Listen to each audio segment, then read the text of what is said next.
We are watching a real-time stress test of the global economy, and the cracks are appearing right before our eyes.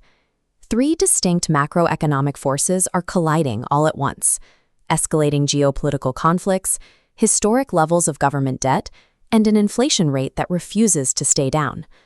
Because global markets survived the initial shock of the pandemic and the subsequent wave of price hikes, many assumed the worst was over. That resilience created a dangerous illusion of security. The reality beneath that illusion is much weaker. Global economic growth is stalling out, projected to fall to a sluggish 3.1% by 2026. Advanced economies are barely moving at all. The global economy didn't actually recover. It simply exhausted all of its defensive shields right before the next wave of shocks hit. The frontline casualties of this slowdown are emerging markets and developing economies. They are absorbing the most immediate pain through severe currency depreciations and massive surges in the price of food and basic necessities. And just as central banks thought they had won their two-year battle against rising prices, global headline inflation is ticking back up, driven by supply disruptions and energy costs. These cascading pressures are hitting at the exact moment when these nations have absolutely nothing left in the bank to absorb the blow. This chart shows the historical trajectory of global gross government debt. By 2029, that debt is rapidly approaching 100% of global economic output. The last time the world saw debt at these levels was after World War II, but back then, governments used that borrowed money to rebuild, and the debt quickly fell. Today, we are seeing a continuous upward trajectory driven by permanent expansions in entitlement programs. Governments aren't rebuilding, they are just drowning.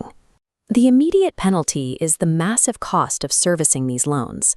In just 4 years, governments have gone from spending 2% of their GDP on interest payments to nearly 3%, as they are forced to refinance old debt at today's higher rates. That is 3% of global economic output that cannot go to hospitals, roads, and public schools. The fiscal safety net is entirely spent. The capital needed to survive tomorrow's crisis has already been promised to today's creditors. Without a fiscal cushion, external risks that would normally be manageable now act as amplifiers, threats with the power to shatter the system. The first major amplifier is the threat of a wider conflict in the Middle East. If tensions continue to escalate, oil prices could double, shaving over a full percentage point off global economic growth.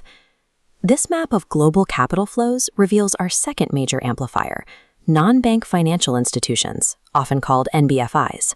These include hedge funds and passive investment vehicles that now completely dominate the flow of money into emerging markets.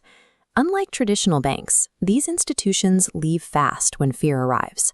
They pull their money out rapidly at the first sign of volatility, instantly destabilizing the currencies and bond markets of vulnerable regions. Every one of these risks amplifies the others. A supply shock triggers inflation, which triggers higher interest rates, which triggers capital flight, a rapid chain reaction that threatens to push the entire world to the edge of recession.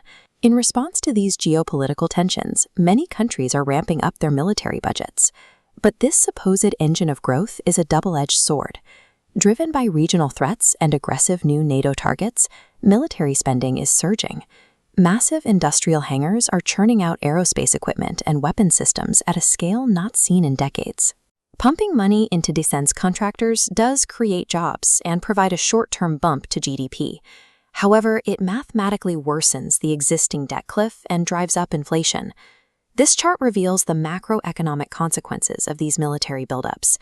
3 years after a defense boom starts, we see a massive spike in both the fiscal deficit and overall government debt. Looking at the second panel, we see the immediate trade-off. To fund the military, governments explicitly slash spending on health, education, and social protection. The very policies meant to protect the state are simultaneously eroding the economic foundation of its citizens.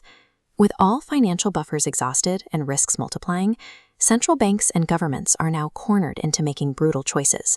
First, policymakers must hold the line on high interest rates. To permanently crush inflation, they have to keep borrowing costs elevated, regardless of the severe pain it causes to consumers and businesses. Second, institutions like the International Monetary Fund are warning that governments must immediately slash deficit spending. They must start the painful, unpopular process of cutting budgets and rebuilding their exhausted financial buffers. Finally, authorities must aggressively close data gaps and rein in the shadow banking sector, those highly volatile non-bank financial institutions, before they trigger a massive liquidity shock. The decades-long era of easy fixes, 0% interest rates, and kicking the can down the road is permanently over. The global economy is now operating without a safety net. The margin for error is exactly zero, and the cost of inaction will be devastating.